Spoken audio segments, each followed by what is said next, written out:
We've been promising to visit friends in Alicante for a couple of years now, but the problem we've had is that taking the power chair on a flight is a challenge. They get fussy about the batteries in the power chair, but also the chances of it actually turning up in Alicante in working order is a significant risk, and we don't want to be stranded at the airport with Deborah not being able to get around. So in November 2025, I started booking the caravan holiday for us.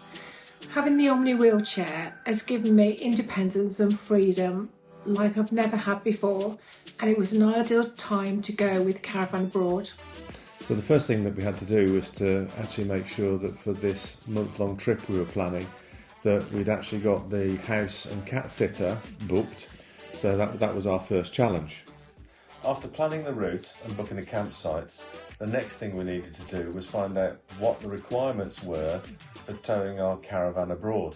So after many hours of research, looking at YouTube clips and searching the internet, I think we've boiled it down to the things that we need to do. The things for the caravan, the things for the car, and the things for me to take my controlled medication abroad. Because we took so many hours looking through YouTube clips and watching them, we decided that we put together a list that if you're disabled, you might find useful for taking your caravan abroad. So here's our checklist. And if you think we've forgotten something, please send us a message in the comments. Starting with the caravan, we had to get it registered as a trailer to take it abroad. The website was relatively easy to go through, and we got the trailer registration certificate in a few days. We wanted a stick-on number plate, so we used this company. It saved us having to drill or stick anything else to the caravan.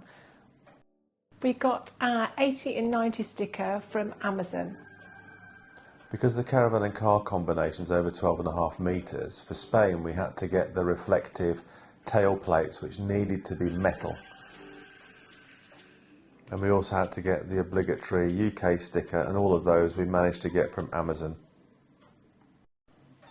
The documentation we needed to take is the CRIS registration, so we can prove we own the caravan, a copy of the caravan insurance, and also it was recommended that we get the unit weighed and have the weighbridge ticket available too. It's also worth having copies of the documents just in case. The additional items that we are taking are a basic toolkit, minor spares, fire extinguisher, fire blanket, first aid kit, and also a spare car registration plate in case it's lost off the back of the caravan. Many French cities, like in the UK, have clean air zones, and they'll be denoted by these boards that tell you what classification of vehicle can go in. Getting your Crit Air sticker is relatively easy on the French government website. It's worth making sure that you're using the government website rather than intermediary, because it could cost you a lot more. Once your application has been accepted, you'll get a certificate which will be emailed to you, and that's done within a matter of hours, but then you'll get a sticker which should take only a few days, but ours took up to 3 weeks, so it's worth planning ahead. We got a UK sticker for the back of the car, a certificated breathalyzer test for France, and high-vis jackets for both of us. We already had the warning triangle, which was helpful, but additional items we picked up was a screen repair kit in case you get a cracked windscreen, fire extinguisher for the car, first aid kit, bip and go toll tag, and checked the roaming data for our phones. The documents we need to take for the car are the V5, breakdown cover, and we chose red pennant, and car insurance, and make sure it covers you for Europe. Finally, and perhaps the most important part, is how to take controlled medication abroad. Most people tend to overlook the fact that they've got prescribed medication from the UK, but not all medication is allowed to be taken into countries even across the EU. Some people can find it difficult to get travel insurance for medical purposes, so you can get your free GHIC card, which will get you some basic medical services if you need them when you're in the EU.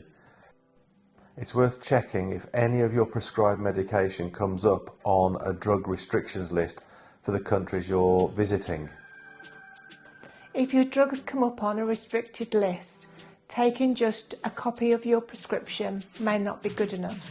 You might need a GP letter, which may need to be translated for whichever country you're travelling to.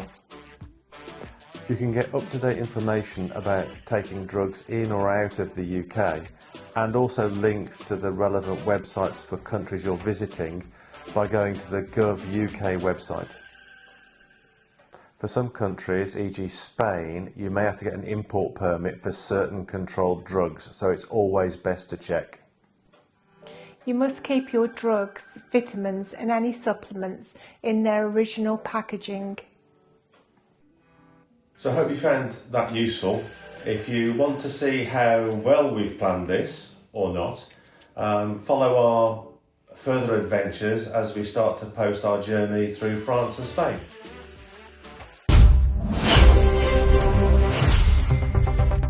While putting this video together, we've had an update from the Spanish government saying that Deborah's application to import her morphine has been rejected. It's because we hadn't quite got the paperwork right, so we'll do another video covering what we did wrong and what we need to do to put it right.